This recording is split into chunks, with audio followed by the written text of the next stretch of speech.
Hey, how's it going, guys?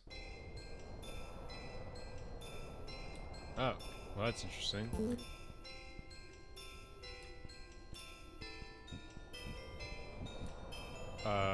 Okay, well, anyways, uh, I've been working on this. I wanted to. Okay, this is a really weird start. Okay, so welcome back. It's Shirora. I wanted to celebrate this 200 subscriber, I guess you could say, milestone that we hit just today, or a couple days, or yesterday. And I wanted to do that while showing you guys what I've been working on, which is on this map. It's like a snowy village. We're gonna walk around a little bit, but we've also made like 3 different songs for this area, and I'm not really sure which one fits the best.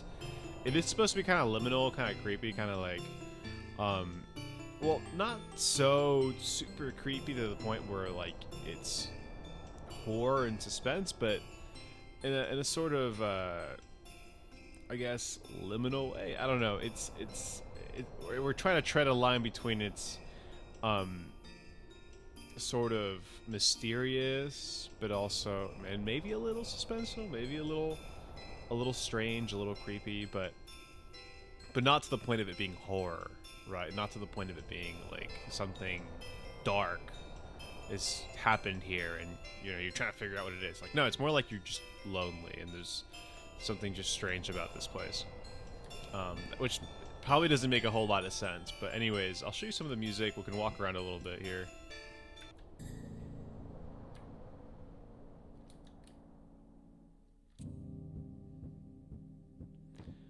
I'm not really gonna spoil anything or show much more than this. I won't really go in here, but yeah, I wanted to show what this area looks like. It might get some more changes. It's pretty close to what it should look like now, but there's still some things here that we wanna work on.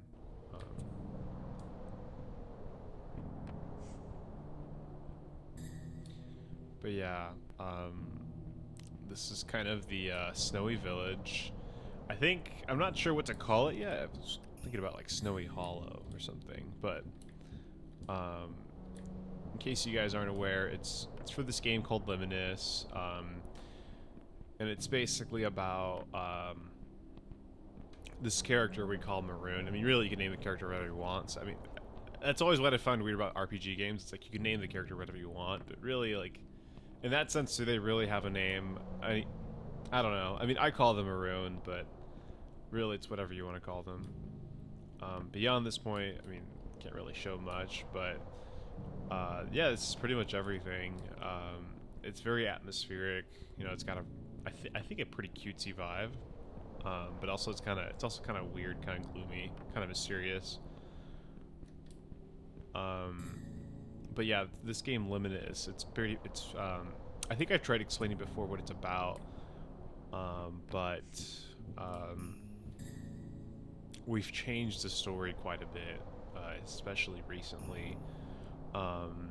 It's still similar to the original concept of like, you find this cube, this thing called the maze cube, or the maze box, and it sends you into this game world where you're basically in the back rooms. It's very backrooms inspired.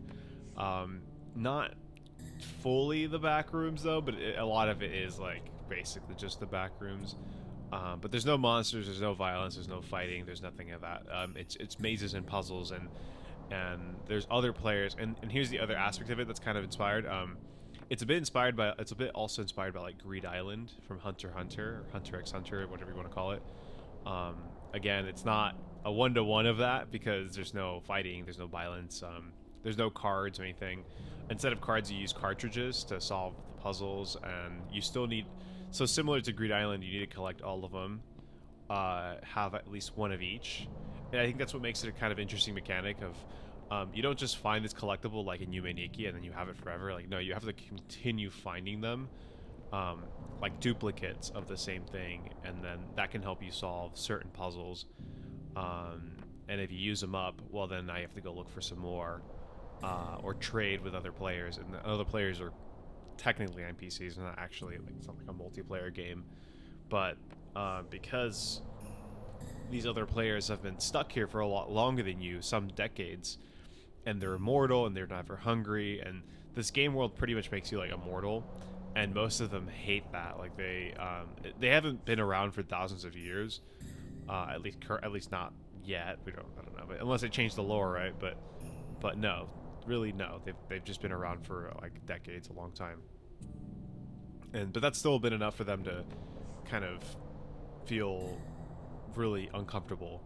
And so for the most part, all the NPCs ignore you, they get away from you, they don't really want to talk to you, and that's on purpose. We're really trying to focus on this idea of like, what if you miss the NPCs? I feel like in a lot of games people just kind of ignore NPCs, don't want to talk to them, skip through the dialogue, but in this game you have to talk to them, and you're probably going to miss them because they're really they're going to be kind of hard to find. They're an aspect of the mazes. You don't just complete the maze and you're done. Like, no, there's things you have to look for, you have to explore, and there's those two things would be other players or NPCs, and other I guess I should just say NPCs, but in the game they're players, or right.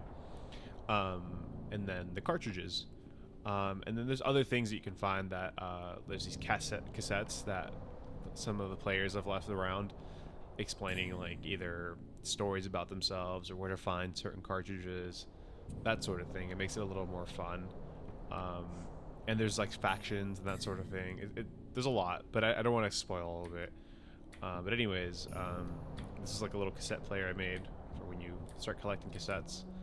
So let's play the next song here. But yeah, that's pretty much the game. It's I just like this concept of like almost like a social RPG, like a social exploration game of sorts, where the main goal of the game is to overcome loneliness and overcome liminality, right? And the liminality, it's often what freaks us out about it is that you're in this in-between place. You're in this really lonely, awkward, sort of uncanny valley between, like, you know, that's what makes the backrooms creepy. It's like you're in these places that you're not really supposed to be in. They're like the in-between places. They're, you know, like the original backrooms idea, right? That office building, it's like a hallway. And that's why it's so creepy, because it looks like one of those like abandoned offices. And normally offices are full of people and chatter and little chairs and tables and stuff. And so there's supposed to be people and stuff there. Obviously, there's a lot of stuff here. This character is not a real character. You don't talk. I mean, he's just kind of there to like. He was there for like a quest, so you wouldn't find weird-looking characters scattered around the world. Not really. But again, it's not really like a complete one-to-one with Greed Island or the Backrooms. It really is its own thing, but it has inspirations from those ideas. But yeah, this is one of the other songs that we have. This one's called Sleepy Hollow, and the one before that was called Distance.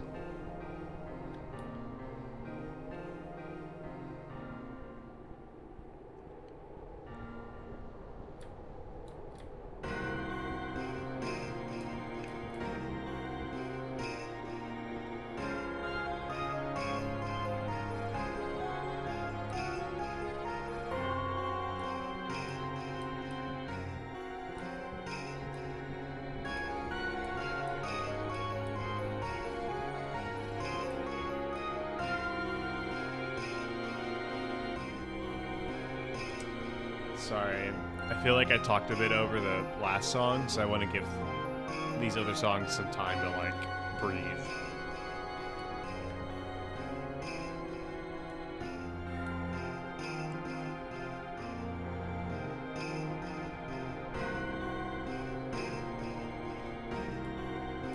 And then now,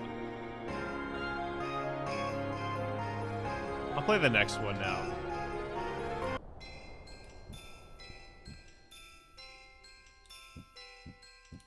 This is the much cuter one. It was a little too happy-go-lucky, a little too cheerful. I still really like it though. It still might work. You know, like I said, like there's this idea, this concept of like suspense and loneliness that we want to create in the game, without necessarily being scary, just kind of suspenseful, mysterious, really.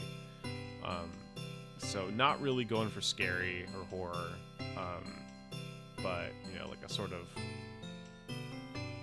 I don't know, it's uncomfortable, but it's almost like, okay, it's that feeling you get from like exploring, like urban exploration, right? Like you feel uncomfortable because there's nobody there, and sometimes you do get scared, right? Because there could be someone there hiding. But what if you could explore somewhere where there isn't that issue? You're not, there's no threat to your life, but you still feel kind of uncomfortable because there's no one around you. And it's more of that, really. And I always feel crazy when I talk about stuff like this because, I don't know, I'm really bad at describing this stuff, but hopefully the music, the art kind of creates that feeling and I don't have to put it into words. That's my goal, because I'm really bad at putting that stuff into words, but I can try to make it, like, with music and art.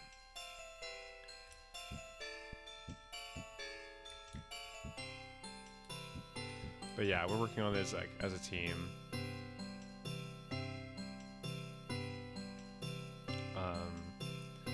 So yeah, this song's called Snowy Village. I might upload them later when I make another one of those mixes. Like sometimes, like the music we work on, we'll just upload them into like a big mix. I guess it's spoilery in some sort of way, but I mean, you won't really know like where the context of that. You won't really know the context of where you'll hear that, right, in an actual game. And then I'll show you guys one last place. This door is on the wrong side, but whatever. There's this area that's actually kind of creepy.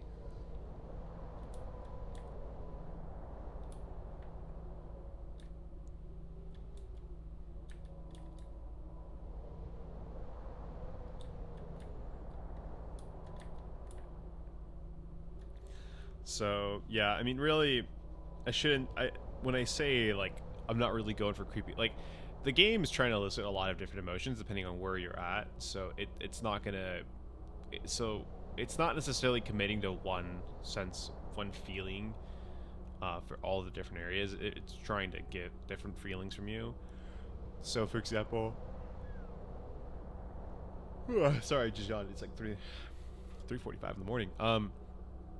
Sorry about that, but like I said, kind of like in the back rooms, like there's like creepy areas, there's creepy rooms, right? In the back rooms lore, but there's also nostalgic rooms, like abandoned like arcades and that sort of thing. So we want to do something like that. Experiment with the art, experiment with like the perspectives, experiment with the feelings you get from the music and the art,